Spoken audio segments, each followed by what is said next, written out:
Good afternoon.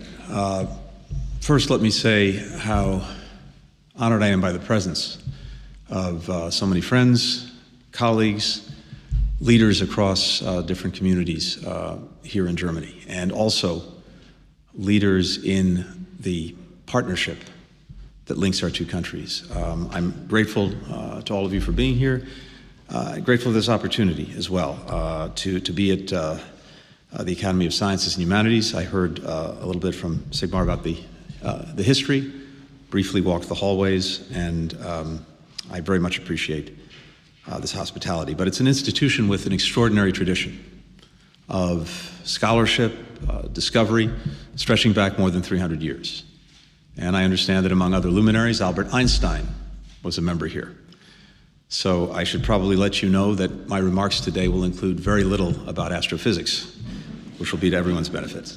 I want to thank all the institutions that are co-hosting us, including Atlantik-Brücke. By the way, my own history with the Brücke, the bridge, goes back well more than 20 years. I remember very well spending time with visiting colleagues from Germany during the Clinton administration. But it's a pleasure to be with you, the German Marshall Fund, the Aspen Institute, the American Council on Germany, and I can't not acknowledge a great friend, colleague, going back to my university days, the Clinton administration, the Obama administration, Dan Benjamin.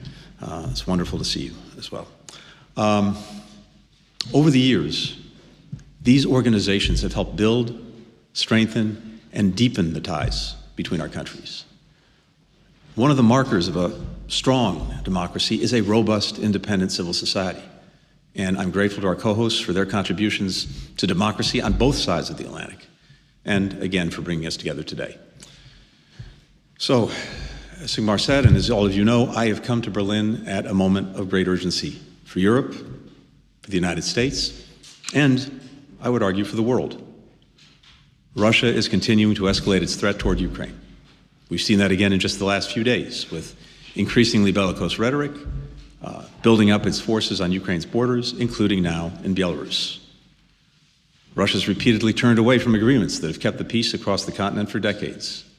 And it continues to take aim at NATO, a defensive voluntary alliance that protects nearly 1 billion people across Europe and North America, and at the governing principles of international peace and security that we all have a stake in defending. Those principles, established in the wake of 2 world wars and a Cold War, reject the right of one country to change the borders of another by force, to dictate to another the policies it pursues or the choices it makes, including with whom to associate, or to exert a sphere of influence that would subjugate sovereign neighbors to its will. To allow Russia to violate those principles with impunity would drag us all back to a much more dangerous and unstable time, when this continent and this city were divided in two, separated by no man's lands, patrolled by soldiers with the threat of all-out war hanging over everyone's heads.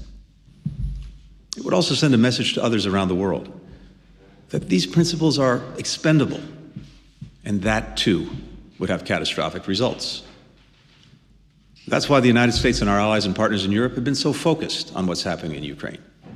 It's bigger than a conflict between two countries. It's bigger than Russia and NATO. It's a crisis with global consequences, and it requires global attention and action. Here today, among this rapidly unfolding situation, I'd like to try to cut through to the facts of the matter. To begin, Russia claims that this crisis is about its national defense, about military exercises, weapon systems, and security agreements. Now, if that's true, we can resolve things peacefully and diplomatically. There are steps we can take, the United States, Russia, the countries of Europe, to increase transparency, reduce risks, advance arms control, build trust. We've done this successfully in the past, and we can do it again. And indeed, it's what we set out to do last week in the discussions that we put forward at the Strategic Stability Dialogue between the United States and Russia, at the NATO-Russia Council, and at the OSCE. At those meetings, and many others, the United States and our European allies and partners have repeatedly reached out to Russia with offers of diplomacy in a spirit of reciprocity. So far, our readiness to engage in good faith has been rebuffed, because in truth, this crisis is not primarily about weapons or military bases. It's about the sovereignty and self-determination of Ukraine and all states. And at its core, it's about Russia's rejection of a post-Cold War Europe that is whole, free, and at peace. For all our profound concerns with Russia's aggression, provocations, political interference, including against the United States, the Biden administration has made clear our willingness to pursue a more stable, predictable relationship, to negotiate arms control agreements, like the renewal of New START, and launch our strategic stability dialogue, to pursue common action to address the climate crisis and work in common cause to revive the Iran nuclear deal. And we appreciate how Russia has engaged with us in these efforts. And despite Moscow's reckless threats against Ukraine and dangerous military mobilization, despite its obfuscation and disinformation, the United States, together with our allies and partners, have offered a diplomatic path out of this contrived crisis. And that's why I've returned to Europe. Ukraine yesterday, Germany here today, Switzerland tomorrow, where I'll meet with Russian Foreign Minister Lavrov and once again seek diplomatic solutions. The United States would greatly prefer those to be the case and certainly prefer diplomacy to the alternatives. We know our partners in Europe feel the same way. So do people and families across the continent, because they know that they will bear the greatest burden if Russia rejects diplomacy. And we look to countries beyond Europe, to the international community as a whole, to make clear the costs to Russia if it seeks conflict, and to stand up for all the principles that protect all of us. So let's look plainly at what's at stake right now. Who will actually be affected, and who is responsible? In 1991, millions of Ukrainians went to the polls to say that Ukraine would no longer be ruled by autocrats, but would govern itself. In 2014, the Ukrainian people stood up to defend their choice for a democratic and European future. They've been living under the shadow of Russian occupation in Crimea and aggression in Donbass ever since. The war in eastern Ukraine, orchestrated by Russia with proxies that it leads, trains, supplies, and finances, well, that's killed more than 14,000 Ukrainians. Thousands more have been wounded. Entire towns have been destroyed. Nearly 1.5 million Ukrainians have fled their homes to escape the violence. For Ukrainians in Crimea and the Donbass, the repression is acute. Russia blocks Ukrainians from crossing the line of contact, cutting them off from the rest of the country. Hundreds of Ukrainians are being held as political prisoners by Russia and its proxies. Hundreds of families don't know if their loved ones are alive or dead. And the humanitarian needs are growing. Nearly 3 million Ukrainians, including 1 million elderly people and 500,000 children, urgently need food, shelter, and other life-saving assistance. But of course, even Ukrainians who live far away from the fighting are affected by it. This is their country. These are their fellow citizens. And nowhere in Ukraine are people free from Russia's malign activities. Moscow has sought to undermine Ukraine's democratic institutions, interfered in Ukraine's politics and elections, blocked energy and commerce to intimidate Ukraine's leaders and pressure its citizens, used propaganda and disinformation to sow mistrust, launched cyber attacks on the country's critical infrastructure. The campaign to destabilize Ukraine has been relentless. And now Russia is poised to go even further. The human toll of renewed aggression by Russia would be by many magnitudes higher than what we've seen to date. Russia justifies its actions by claiming that Ukraine somehow poses a threat to its security.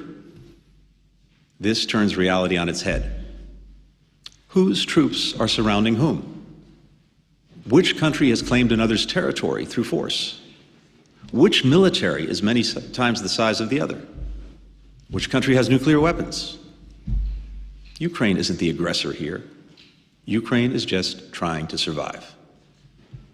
No one should be surprised if Russia instigates a provocation or incident and then tries to use it to justify military intervention, hoping that by the time the world realizes the ruse, it'll be too late.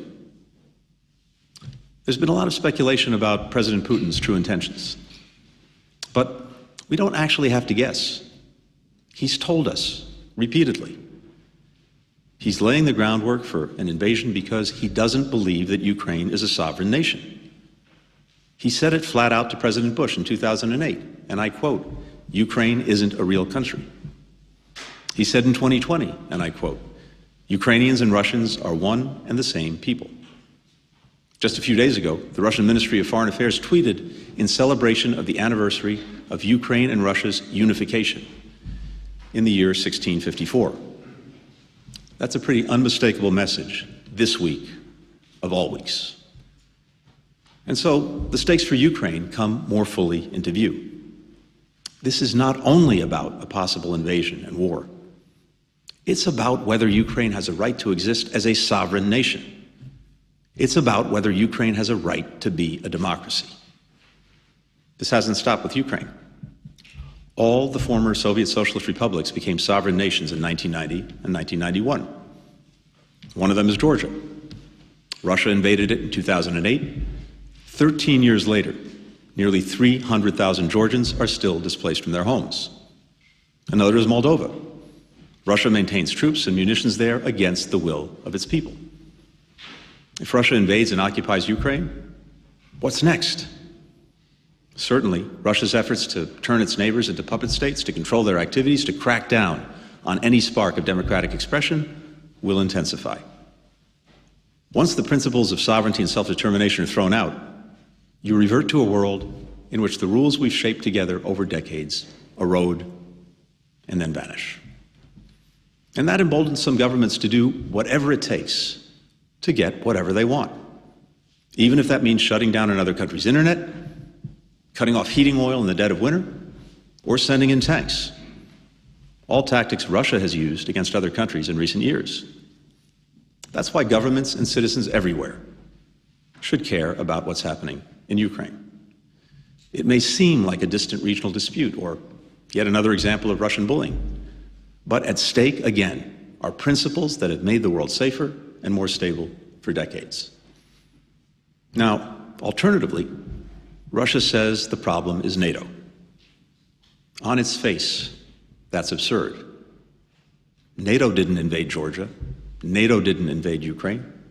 Russia did. NATO is a defensive alliance with no aggressive intent toward Russia. To the contrary, efforts by NATO to engage Russia have gone on for years and, unfortunately, been rejected. For example, in the NATO-Russia Founding Act, which was intended to build trust and increase consultations and cooperation, NATO pledged to significantly reduce its military strength in Eastern Europe. And it's done just that. Russia pledged to exercise similar restraint in its conventional force deployments in Europe. Again, instead, it invaded two countries. Russia says that NATO is encircling Russia. In fact, only 6% of Russia's borders touch NATO countries. Compare that to Ukraine, which is now genuinely being encircled by Russian troops. In the Baltic countries and Poland, there are around 5,000 NATO troops who aren't from those countries, and their presence is rotational, not permanent. Russia has put at least 20 times as many on Ukraine's borders. President Putin says that NATO is, and I quote, "parking missiles on the porch of our house." But it's Russia that has developed ground-launched intermediate-range missiles that can reach Germany and nearly all NATO European territory, despite Russia being a party to the INF Treaty that prohibited these missiles. In fact, Russia's violation led to the termination of that treaty, which has left us all less safe. It's also worth noting that though Russia is not a member of NATO, it, like many